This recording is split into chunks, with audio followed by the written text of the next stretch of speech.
Hi everyone, मेरा नाम मोहम्मद आदिल है। इंडिया, जैसे कि हम सभी को पता है, इंडिया एक बहुत डाइवर्स कंट्री है। तो यहाँ पे अलग अलग तरह के कल्चर हैं, हेरिटेजेस हैं। इसको एक साथ करने के लिए बहुत जो लीडर्स आए थे इंडिया में 20s में, उन्होंने इसे यूनाइट करने के लिए बहुत मेहनतें करी हैं। तो जो इंडिया है उसके अंदर जो गवर्नमेंट बनाई गई थी, इसका सिस्टम जो बनाया गया था, इसके अंदर ये बहुत ज़्यादा इंस्पायर्ड है फेडरलिज्म से और यूनिटरी सिस्टम से। आज हम देखने वाले हैं कि जो फेडरल फीचर्स हैं इंडिया के, वो क्या क्या हैं।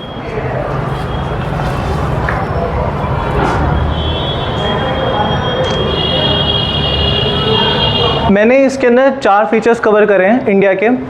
सबसे पहला है 3/4 डिस्ट्रीब्यूशन ऑफ लेजिस्लेटिव पावर्स, उसके साथ साथ है सुप्रीमेसी ऑफ द कॉन्स्टिट्यूशन, और उसके साथ है 3 टियर गवर्नमेंट लेवल्स और इंडिपेंडेंट जुडिशरी।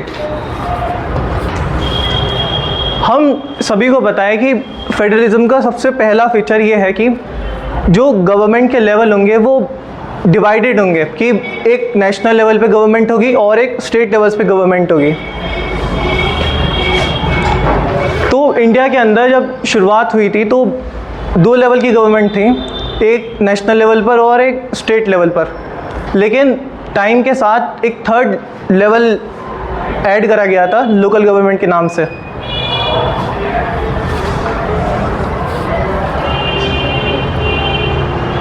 सेकेंड है 3/4 डिस्ट्रीब्यूशन ऑफ लेजिस्लेटिव पावर्स। जो दूसरा, अगर हम फीचर की बात करें फेडरलिज्म की एक और, उसमें आता है कि जो पावर्स हैं वो गवर्नमेंट के अंदर डिवाइडेड होंगी। जो पावर्स हैं इंडिया में, वो भी लेजिस्लेटिव पावर्स जो है लॉ बनाने की, वो डिवाइडेड है हर एक लेवल के, दोनों लेवल्स में, नेशनल लेवल पर और स्टेट लेवल पर। इसके लिए एक नेशनल लिस्ट बनाई गई है और एक स्टेट लिस्ट, उसके साथ से एक कंकरेंट लिस्ट।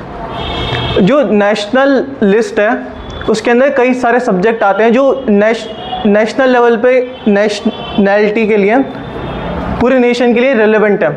उसके ऊपर नेशनल गवर्नमेंट,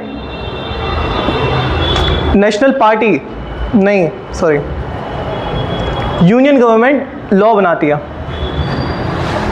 और इसमें ज़रूरत नहीं होती कि ये इसके लॉ बनाने के लिए वो स्टेट पार्टी से पूछे इसके बारे में। सेकंड है स्टेट लिस्ट। स्टेट लिस्ट पे जो स्टेट है वो लॉ बना सकती है। इसके अंदर वो सब्जेक्ट्स आते हैं जो रेलेवेंट हैं स्टेट लेवल पर, और इसमें लॉ बनाने के लिए उसे यूनियन गवर्नमेंट की ज़रूरत नहीं है। जो कंकरेंट लिस्ट है उसके अंदर वो सब्जेक्ट आते हैं जो दोनों के लिए रेलेवेंट है, एक स्टेट गवर्नमेंट के लिए भी और यूनियन गवर्नमेंट के लिए भी।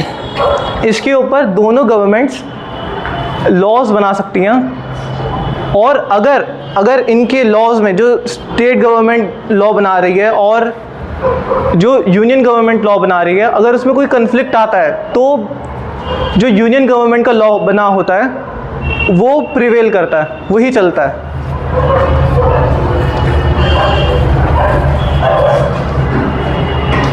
थर्ड फीचर की हम बात करते हैं, सुप्रीमेसी ऑफ द कॉन्स्टिट्यूशन।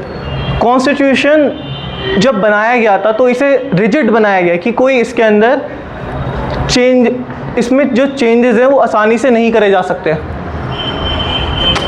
अगर इसमें कोई चेंज होगा तो वो जो दोनों हाउसेस हैं इंडिया के, लोकसभा और राज्यसभा, उसके अंदर 2/3 मेजॉरिटी से पास होना चाहिए, और उसके साथ जो हाफ स्टेट्स हैं पूरे इंडिया के, उसके लेजिस्लेचर से पास होना चाहिए।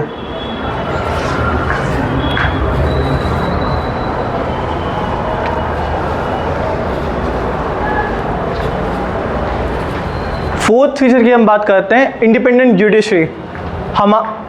एक नेशनल लेवल पर जुडिशरी है, सुप्रीम कोर्ट, और स्टेट लेवल्स पर हर एक स्टेट के पास अपनी एक जुडिशरी है, हाई कोर्ट।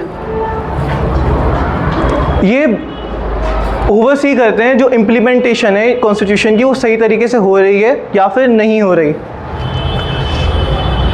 और अगर कोई डिस्प्यूट होता है पावर्स के बीच में तो उसे